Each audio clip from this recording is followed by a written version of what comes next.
ಹಿಂದೂ ಹುಲಿ ಇಲ್ಲದೆ ಡಲ್ ಹೊಡೆತ ಕೇಸರಿ ಪಡೆ ಪಕ್ಷದಿಂದ ಗೇಟ್ ಪಾಸ್ ಆದ್ರೂ ಯತ್ನಾಳ್ಗೆ ಡಿಮ್ಯಾಂಡ್ ಹೆಚ್ಚಾಗಿದೆಯಾ?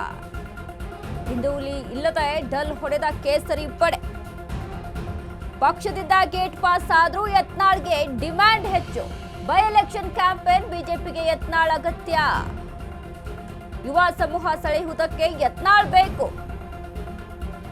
ಬಾಗಲಕೋಟೆಯಲ್ಲಿ ಮಾಜಿ ಸಚಿವ ಶ್ರೀರಾಮುಲು ಹೇಳಿಕೆಯನ್ನ ಕೊಟ್ಟಿದ್ದಾರೆ. ಬಿವೈವಿ ಯಾರಿಗೆ ಕರೆಯಬೇಕು ಯಾರಿಗೆ ಬೇಡ ಅಂತ ಹೇಳಿಲ್ಲ. ಬಿಜೆಪಿ ಪಕ್ಷದ ಧ್ವಜ ಹಾರಿಸಬೇಕಾದ್ರೆ ಯತ್ನಾಳ್ ಅಗತ್ಯ. ಎಲ್ಲಾ ಮುಖಂಡರಿಗೆ ಶಾಸಕ ಯತ್ನಾಳ್ ಬೇಕಾಗಿದ್ದಾರೆ. ಯತ್ನಾಳ್ ಪಕ್ಷ ಸೇರ್ಪಡೆ ಬಗ್ಗೆಯೂ ರಾಮುಲು ಸುಳಿವನ್ನ ಕೊಟ್ರ. ಹಾಗಾದ್ರೆ ಪಕ್ಷ ಸೇರ್ಪಡೆಗೆ ತಾಂತ್ರಿಕವಾಗಿ ತೊಂದರೆ ಇದ್ದ ಕಾರಣ ಪಕ್ಷಕ್ಕೆ ಬರುವ ಬಗ್ಗೆ ರಾಷ್ಟ್ರೀಯ ನಾಯಕರು ಮಾತನಾಡ್ತಾರೆ. ಯತ್ನಾಳ್ ಬಿಜೆಪಿ ಸೇರ್ಪಡೆಯ ಸುಳಿವು ಕೊಟ್ಟ ರಾಮುಲು. ಹಿಂದೂ ಹುಲಿ ಇಲ್ಲದೆ ಡಲ್ ಹೊಡಿತ ಕೇಸರಿ ಪಡೆ. ನೋಡಿ, ಬಾಗಲಕೋಟೆ, ಬಿಜಾಪುರ, ಉತ್ತರ ಕರ್ನಾಟಕ ಭಾಗದಲ್ಲಿ ಬಸನಗೌಡ ಪಾಟೀಲ್ ಯತ್ನಾಳ್ಗೆ ಇರುವಂತಹ ಬೆಂಬಲ, ಫ್ಯಾನ್ಸ್ ಫಾಲೋಯಿಂಗ್ ಅನ್ನ ನಾವು ನೋಡಿದ್ರೆ ನಿಜಕ್ಕೂ ಸಹಿತ ಒಂದು ಗಮನಿಸಬೇಕು ನಾವು. ಯತ್ನಾಳ್ಗೆ ಎಷ್ಟರ ಮಟ್ಟಿಗೆ ಫ್ಯಾನ್ಸ್ ಫಾಲೋಯಿಂಗ್ ಇದೆ ಅಂತ ಅಂದ್ರೆ, ಈ ಹಿಂದೆ ಸಹಿತ ಮದ್ದೂರಲ್ಲಿ ಹೋಗಿ ನಿಂತಾಗ್ಲೂ ಸಹಿತ ಅದೇ ರೀತಿಯಾಗಿ ಸಿಳ್ಳೆಗಳು, ಚಪ್ಪಾಳೆಗಳು ಯತ್ನಾಳ್ಗೆ ಬಂದಿತ್ತು. ಆ ಒಂದು ನಿಟ್ಟಿನಲ್ಲಿ ಶ್ರೀರಾಮುಲು ಹೇಳಿಕೆಯನ್ನ ಕೊಟ್ಟಿದ್ದಾರೆ. ಆ ರೀತಿಯಲ್ಲಿ ಯಾವುದೇ ನೋಡಿ, ನಮ್ಮ ಭಾರತೀಯ ಜನತಾ ಪಾರ್ಟಿ ಯಾವತ್ತಿದ್ರು ಕೂಡ ಅವತ್ತು ನಮ್ಮ ನಾಯಕರು ಬಸವರಾಜ ಪಾಟೀಲ್ ಯತ್ನಾಳ್ ಅವರನ್ನು ಒಪ್ಕೊಂಡಿದ್ವಿ. ಇವತ್ತು ಕೂಡ ನಾವು ಬಸವರಾಜ ಪಾಟೀಲ್ ಯತ್ನಾಳ್ ಅವರು ನಮ್ಮ ನಾಯಕರಂತ ಇದ್ದೀವಿ. ಬೇರೆ ಬೇರೆ ಕಾರಣಗಳಿಂದ ಅವರಿಗೆ ಪ್ರಚಾರಕ್ಕೆ ಹೋಗ್ಬೇಕಾ ಬೇಡ ಅನ್ನಂತ ಟೈಮಲ್ಲಿ ನಮ್ಮ ಕಾರ್ಯಕರ್ತರೆಲ್ಲರೂ ಕೂಡ, ಹಿಂದೂ ಪರ ಕಾರ್ಯಕರ್ತರೆಲ್ಲರೂ ಕೂಡ ಬಸವರಾಜ ಪಾಟೀಲ್ ಯತ್ನಾಳ್ ಅವ್ರು ಬರ್ರಿ ಅನ್ನಂತ ಒತ್ತಾಯವನ್ನು ಕೂಡ ಮಾಡ್ತಿರೋ ಕಾರಣ ಎಂತ ಪರಿಸ್ಥಿತಿಯಲ್ಲಿ ಕೂಡ ಅವ್ರು ಬಂದ್ರೆ ನಮ್ಗೆ ದೊಡ್ಡ ಶಕ್ತಿನೇ. ನಮ್ಮ ರಾಜ್ಯಾಧ್ಯಕ್ಷರು ಆ ರೀತಿಯಲ್ಲಿ ಯಾವುದೇ ರೀತಿಯಲ್ಲಿ ಕೂಡ ಇವ್ರು ಬರಬಾರ್ದು ಅವ್ರು ಬರಬಾರ್ದು ಏನಿಲ್ಲ. ಇಲ್ಲಿ ಸಂಗಮ ಸೇರಿದೆ. ಭಾರತೀಯ ಜನತಾ ಪಾರ್ಟಿ ಎಲ್ಲಾ ಜಿಲ್ಲೆಗಳಿದ್ದಂತ ಎಲ್ಲಾ ನಾಯಕರು, ಶಾಸಕರೆಲ್ಲರೂ ಕೂಡ ಸಂಗಮ ಆಗಿ ಇವತ್ತು ಚುನಾವಣೆ ಮಾಡ್ತಾ ಇದೀವಿ. ಇವತ್ತು ಕೂಡಲ ಸಂಗಮದಲ್ಲಿ ನಮ್ಮೆಲ್ಲ ಭಾರತೀಯ ಜನತಾ ಪಾರ್ಟಿ ನಾಯಕರೆಲ್ಲರೂ ಕೂಡ ಸಂಗಮ ಆಗಿ ಚುನಾವಣೆ ಮಾಡ್ತಾ ಇದ್ವು. ಅವ್ರಿಗೆ ಬೇರೆ ಬೇರೆ ಕಾರಣಗಳಿಂದ ಟೆಕ್ನಿಕಲಿ ಪ್ರಾಬ್ಲಮ್ ಇರೋ ಕಾರಣ ಎಂತ ಪರಿಸ್ಥಿತಿಯಲ್ಲಿ ಬರಬೇಕಾ ಬರಬಾರ್ದನ್ನಂತ ಯೋಚನೆ ಇದೆ ನಮ್ಮ ಮನಸ್ಸಿನಲ್ಲಿ, ನಮ್ಮ ಅಧ್ಯಕ್ಷರ ಮನಸ್ಸಿನಲ್ಲಿ, ನಮ್ಮೆಲ್ಲ ಇಲ್ಲಿ ಕುಂತಂತ ಎಲ್ಲ ನಾಯಕರ ಮಧ್ಯದಲ್ಲಿ ಕೂಡ ನಮ್ಮ ಬಸವರಾಜ ಪಾಟೀಲ್ ಯತ್ನಾಳ್ ಅವ್ರು ಬರೋದ್ರಿಂದ ಪಾರ್ಟಿಗೆ ಲಾಭ ಆಗುತ್ತಾನಂತ ವಿಶ್ವಾಸ ನಮ್ಮೆಲ್ಲರದು ಕೂಡ ಇದೆ, ನಮ್ದು ಕೂಡ ಇದೆ. ನೋಡಿ, ಬಿಜೆಪಿ ಪಕ್ಷ ಗೆಲುವಿಗೆ ಉಚ್ಚಾಟನೆಗೊಂಡಿರುವಂತಹ ಯತ್ನಾಳ್ ಅಗತ್ಯವಿದೆಯಾ ಅನ್ನುವಂತಹ ಪ್ರಶ್ನೆ. ಯಾಕಂದ್ರೆ ಒಂದ್ ಕಡೆ ನೋಡಿ, ಪ್ರಚಾರಕ್ಕಾಗಿ ಆದ್ರೆ ಯತ್ನಾಳ್ ಅವ್ರು ಬೇಕು, ಅಧಿಕಾರಕ್ಕಾದ್ರೆ ಬೇಡವಾ ಅನ್ನುವಂಥ ಪ್ರಶ್ನೆ ಮತ್ತೊಂದು ಕಡೆ ಇಲ್ಲಿ ಕಾಣಿಸುತ್ತೆ. ಬಟ್ ಶ್ರೀರಾಮುಲು ಹೇಳ್ತಾರೆ, ವಿಜೇಂದ್ರ ಯಾರಿಗೆ ಕರಿಬೇಕು ಯಾರಿಗೆ ಕರಿಬಾರ್ದು ಅಂತ ಯಾವುದೇ ರೀತಿಯಾದಂಥ ಸ್ಟೇಟ್ಮೆಂಟ್ ಕೊಟ್ಟಿಲ್ಲ, ಏನು ಮಾತನಾಡಿಲ್ಲ. ಆದರೆ ಪಕ್ಷವನ್ನ ಗೆಲ್ಲಿಸಬೇಕು ಅಂತ ಅಂದರೆ ಎಲ್ಲರ ಒಂದು ಸಹಕಾರ ಬೇಕಾಗುತ್ತೆ. ಗೆಲುವಿನ ತಂತ್ರಗಾರಿಕೆ ಏನೆಲ್ಲ ಪ್ಲಾನ್ ಮಾಡ್ತಾ ಇದೆ ಬಿಜೆಪಿ ಅನ್ನೋದನ್ನ ನಾವಿಲ್ಲಿ ಗಮನಿಸಬೇಕಾಗುತ್ತೆ. ಬಿಜೆಪಿಯಿಂದ ಯತ್ನಾಳ್ ಉಚ್ಚಾಟನೆಗೊಂಡು ಪ್ರಚಾರಕ್ಕೆ ಮುಖಂಡರು ಒಲವನ್ನ ಇಲ್ಲಿ ವ್ಯಕ್ತಪಡಿಸ್ತಾ ಇದ್ದಾರೆ.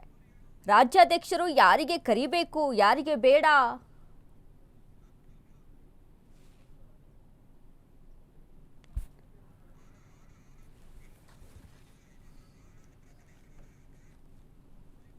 ಈ ಬಗ್ಗೆ ಹೆಚ್ಚಿನ ಮಾಹಿತಿಯನ್ನ ಕೊಡ್ತಾರೆ ನಮ್ಮ ಪ್ರತಿನಿಧಿ ಆನಂದ್. ಆನಂದ್, ನೋಡಿ, ಒಂದು ಕಡೆ ನೋಡಿ, ಉತ್ತರ ಕರ್ನಾಟಕ ಭಾಗದಲ್ಲಿ ಹಿಂದೂ ಹುಲಿ ಅಂತಾನೆ ಫೇಮಸ್ ಆದಂತ ಯತ್ನಾಳ್ ಅವರ ಪ್ರಚಾರಕ್ಕೆ ಅಗತ್ಯ ಅನ್ನುವಂಥ ಮಾತುಗಳು ಒಂದ್ ಕಡೆ ಕೇಳಿ ಬರ್ತಾ ಇದೆ. ಮತ್ತೊಂದು ಕಡೆ ಬಿಜೆಪಿಯಿಂದ ಉಚ್ಚಾಟನೆಗೊಂಡಿದ್ದಾರೆ. ಹಾಗಾದ್ರೆ ಇಲ್ಲಿ ಅಧಿಕಾರಕ್ಕೆ ಬೇಡ ಪ್ರಚಾರಕ್ಕೆ ಬೇಕು ಅನ್ನುವಂಥ ನಿಲುವ ಹೇಗೆ ಅಂತ? ವನಿತಾ, ಏನಂದ್ರೆ ಈಗಾಗಲೇ ಏನು ಬಾಗಲಕೋಟೆ ಉಪಚುನಾವಣೆ ನಡೀತಾ ಇದೆ. ಈ ಸಂದರ್ಭದಲ್ಲಿ ಬಿಜೆಪಿ ಪಕ್ಷದವರು ಏನು ತೆರೆಮರೆಯಲ್ಲಿ ಸಾಕಷ್ಟು ಒಂದು ಗೆಲ್ಲುವ ತಂತ್ರಗಾರಿಕೆ ಜೊತೆಗೆ ಹೇಗಾದ್ರೂ ಮಾಡಿ ಈ ಕ್ಷೇತ್ರವನ್ನು ಏನು ಗೆಲ್ಲಲೇಬೇಕೆಂಬುದಂತೆ ಒಂದು ಹಠ ಮಾಡುತ್ತಿದ್ದಾರೆ ಅಂತ ಹೇಳ್ಬಹುದು. ಯಾಕಂದ್ರೆ ಬಿಜೆಪಿ ಪಕ್ಷದಿಂದ ಏನು ಉಚ್ಚಾಟನೆಗೊಂಡಿರುವಂತ ಯತ್ನಾಳ್ ಅವರು ಏನು ಅವರನ್ನು ಈ ಬಾಗಲಕೋಟೆಯ ಉಪಚುನಾವಣೆ ಸಮಯದಲ್ಲಿ ಕರೆಸಿ ಅವರಿಂದ ಪ್ರಚಾರ ಮಾಡಿಸುವ ತಂತ್ರಗಾರಿಕೆ ಮಾಡ್ತಿದ್ದಾರೆ. ಯಾಕೆಂದ್ರೆ ಅವ್ರು ಬಂದ್ರಂದ್ರೆ ಈಗಿನ ಯುವಕರೆಲ್ಲ ಹಿಂದೂ ಸಂಘಟಕರು, ಯುವಕರು ಮತ್ತು ಹಿಂದೂ ಬಗ್ಗೆ ಹೆಚ್ಚು ಅಭಿಮಾನ ಹೊಂದಿರುವಂತಹ ಯುವಕರು ಸಾಕಷ್ಟು ಜನ ಇದ್ದಾರೆ. ಅದು ಅಲ್ಲದೆ ಮತದಾರರಲ್ಲಿ ಯುವಕರು ಹೆಚ್ಚಾಗಿರುವುದರಿಂದ ಅವರ ಮತಗಳನ್ನು ಸೆಳೆಯುವ ಯತ್ನ ಮಾಡ್ತಾ ಇದ್ದಾರೆ. ಈ ಹಿನ್ನೆಲೆಯಲ್ಲಿ ಏನು ಯತ್ನಾಳ್ ಬಂದ್ರೆ ನಮಗೆ ಸಾಕಷ್ಟು ಲಾಭ ಆಗಲಿದೆ, ಈ ದೃಷ್ಟಿಯಿಂದ ಅವರನ್ನು ಕರೆಯಿಸಿ ಪ್ರಚಾರ ಮಾಡೋ ಬಗ್ಗೆ ಒಂದು ಕೆಲ ಮುಖಂಡರ ಒಂದು ವಾದ ಇದೆ. ಆದ್ರೆ ಏನು ಬಿಜೆಪಿ ರಾಜ್ಯಾಧ್ಯಕ್ಷರು ಮತ್ತು ಈಗಾಗಲೇ ಇನ್ನೂ ಕೆಲವು ಮುಖಂಡರು ಇವರನ್ನು ವಿರೋಧ ಮಾಡಿದ್ರು ಸಹ ಪಕ್ಷದಿಂದ ಉಚ್ಚಾಟನೆ ಮಾಡಿದ್ರು ಸಹ ಇಲ್ಲಿನ ಮುಖಂಡರು ಏನಾಗೈತಿ ಯತ್ನಾಳ್ ಅವರ ಅಗತ್ಯ ಇದೆ, ಅವ್ರು ಬದಲೇಬೇಕು, ಬಂದ್ರೆ ಮಾತ್ರ ನಮ್ಮ ಚುನಾವಣೆಗೆ ಪ್ಲಸ್ ಆಗಲಿದೆ ಎಂಬುದು ಮಾಹಿತಿ ಇದೆ.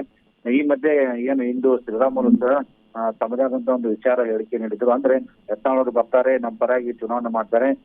ಈ ಬಗ್ಗೆ ಏನು ರಾಷ್ಟ್ರ ಮುಖಂಡರು ಮಾತ್ರ ಉಚ್ಚಾಟನೆ ಬಗ್ಗೆ ಅವರು ಚರ್ಚೆ ಮಾಡುತ್ತಾರೆ. ಮುಂದಿನ ದಿನಗಳಲ್ಲಿ ಅವರು ನಮ್ಮ ಪಕ್ಷದಲ್ಲೇ ಇರ್ತಾರೆ, ಮುಂದೆ ಇದು ಬರ್ತಾರೆ ಅಂತ ಹೇಳ್ತಿದ್ದಾರೆ. ಆದ್ರೆ ಇದು ಬಂದ ನಂತರ ಅವ್ರು ಯಾವ ರೀತಿ ಪ್ಲಸ್ ಆಗುತ್ತೆ ಏನು, ಮತ್ತು ಯತ್ನಾಳ್ ಏನು ಪ್ರಚಾರಕ್ಕೆ ಮಾತ್ರ ಬೇಕೋ ಏನು, ಆಮೇಲೆ ಪಕ್ಷಕ್ಕೆ ಬೇಕೋ ಬೇಡ ಎಂಬುದು ಬಗ್ಗೆ ನಂತರ ಚರ್ಚೆ ಆಗುತ್ತದೆ. ಮೊದಲು ಚುನಾವಣೆಗೆ ಗಳಿಸುವ ತಂತ್ರಗಾರಿಕೆ ಮಾತ್ರ ಮಾಡುತ್ತಾರೆ ಎಂಬುದನ್ನು ಸ್ಪಷ್ಟವಾಗಿದೆ ಅಂತ ಹೇಳ್ಬಹುದು.